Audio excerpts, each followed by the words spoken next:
Buenas noches, Carlos, y agradecerte por la oportunidad de poder estar aquí para compartir opiniones sobre diferentes temas que seguramente vas a plantearlo.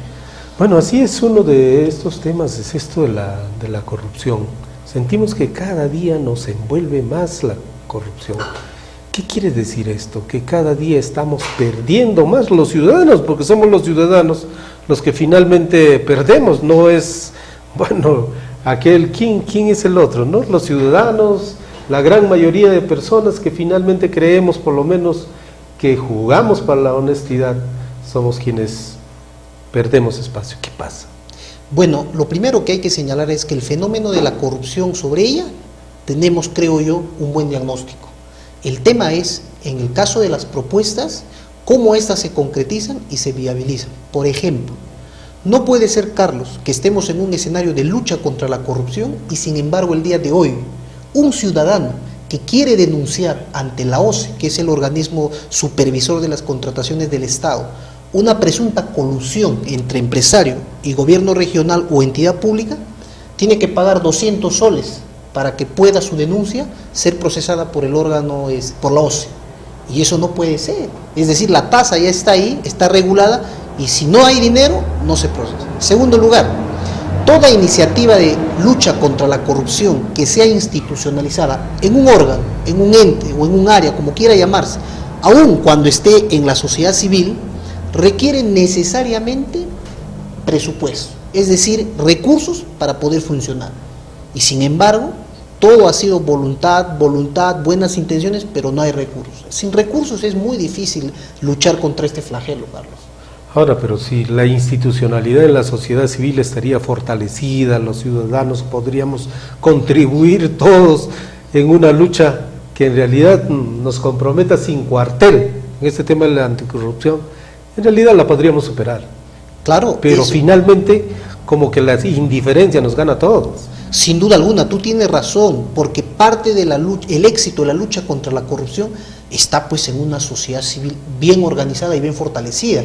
Pero en un escenario en el que las organizaciones sociales estén disminuidas, estén debilitadas o no participan en espacios como el plan de desarrollo, presupuesto participativo y otras tantas herramientas de vigilancia social, claro, el impacto que se pueda tener va a ser mínimo.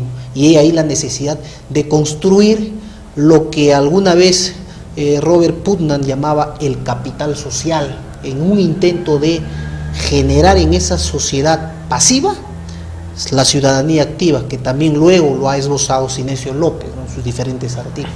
En ese sentido, con una sociedad muy fortalecida, sociedad civil, con una institución pública, sea gobierno regional o municipal, que tengan la voluntad política de luchar contra la corrupción con recursos, creo que la cosa sería un poquito más fácil, ¿no?, y no tendríamos estos obstáculos que hoy tenemos.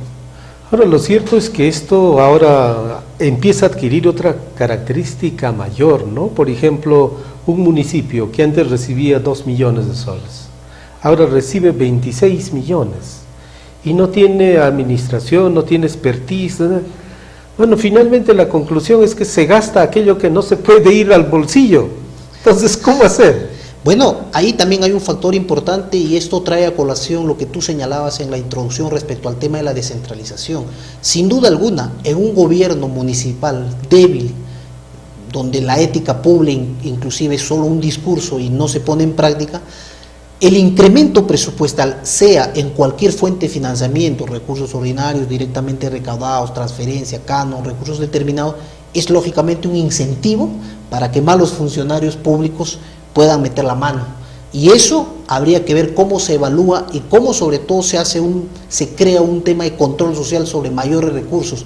Por eso es que muchos analistas han atribuido al fenómeno de la descentralización como una relación causal, en el sentido de que a mayor descentralización, a mayor transferencia presupuestaria, mayores índices de corrupción. Habría que verificar quizá esa hipótesis a través de algún estudio científico, ¿no?, que es necesario comprobar empíricamente en la realidad si el fenómeno de la descentralización ha contribuido a que la corrupción se incremente en los gobiernos subnacionales.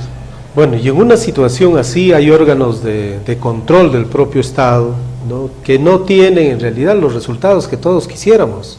Uno seguramente porque se hacen de la vista gorda o pasa cualquier otra situación, pero otro porque quienes delinquen ahora ya saben hacerla. Los que caen tienen que ser inexpertos, ¿no? Y en esas condiciones, igual, ¿no?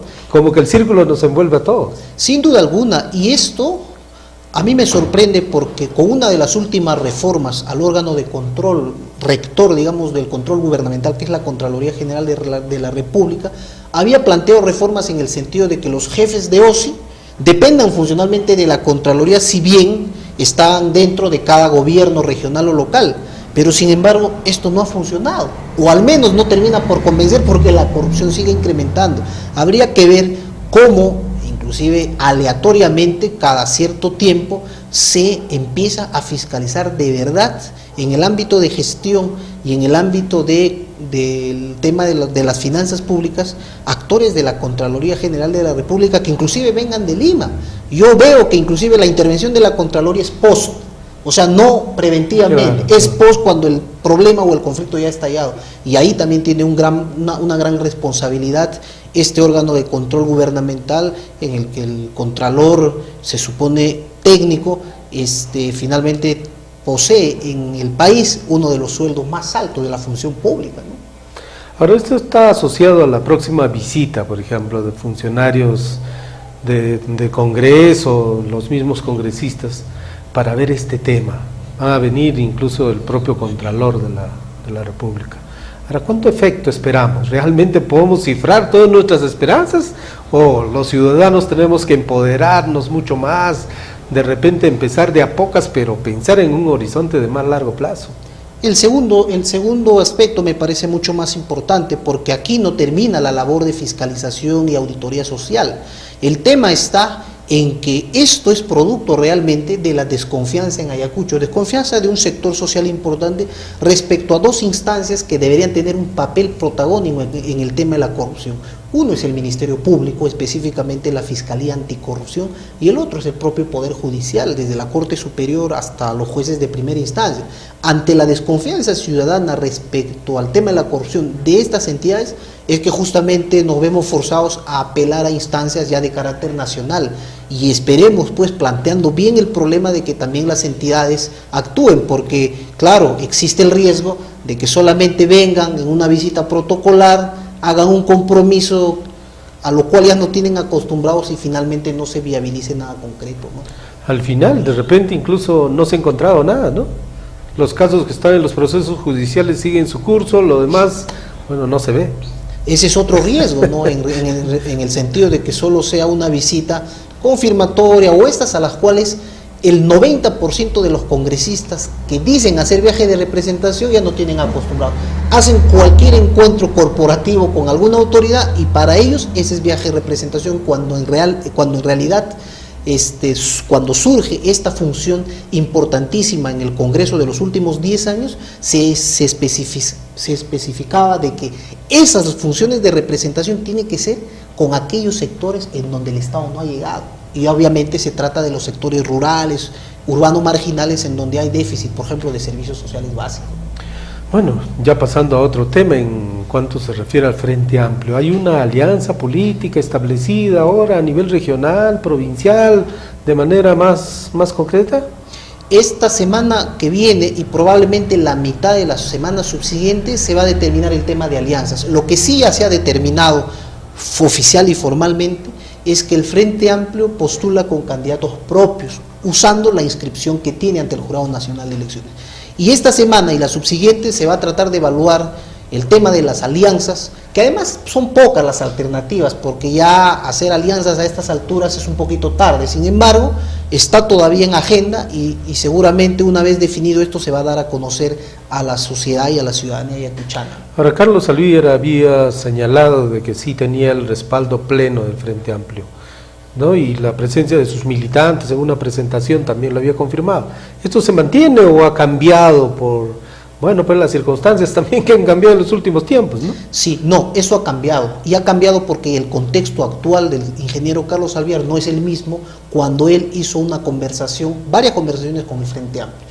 La conversación era Frente Amplio, Minca y por ahí algunas otras organizaciones, y esto ha cambiado diametralmente, es decir, él ha priorizado una alianza casi ya confirmada por él mismo con Perú Posible, y eso ha significado de que el Frente Amplio prácticamente le diga no, porque el contexto político ha sido diferente a lo que nosotros teníamos como expectativa, ¿no?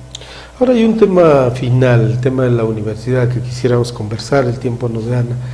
¿Cómo ves ese panorama, no? Parece la universidad prácticamente dentro de un círculo sin salida. Ahora los estudiantes, por ejemplo, exigen comedor pero no quieren clases, ¿no? Las autoridades universitarias no pueden permitir que las aulas sigan cerradas para todo el mundo, aparecería para como si no hubiera autoridades, y finalmente toman la decisión de suspender 30 días las labores. En esas condiciones todo parece complicado.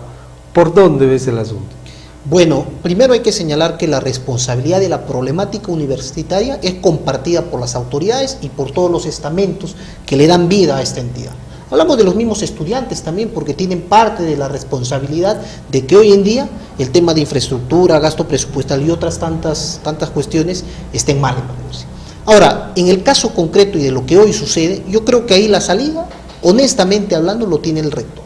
Yo no entiendo por qué hasta ahora Carlos está encasillado y está prácticamente decidido a no poder renunciar, cuando realmente ese primer paso sería la apertura de una mesa temática multisectorial que trate luego la problemática universitaria, porque somos conscientes de que tampoco la salida a la crisis universitaria es la salida del rector. Sin embargo, somos conscientes de que es el primer paso, porque con nuevas autoridades se pueden implementar cambios y reestructurar nuestra primera casa. Ahora, si eso no se produce, eso depende del rector, ¿no? Pero si eso no se produce, estamos como hackeados.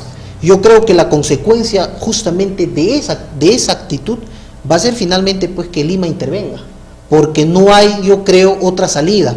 Los estudiantes, los egresados y un gran sector social de Ayacucho están convencidos de que con estas autoridades no se puede, y eso va a significar protestas, jornadas de lucha, paros, movilizaciones, lo cual no le hace bien también a nuestra región. Por lo tanto, yo creo que por las buenas o por las malas, en el sentido de intervención, el rector va a tener que dar un paso al costado, creo yo.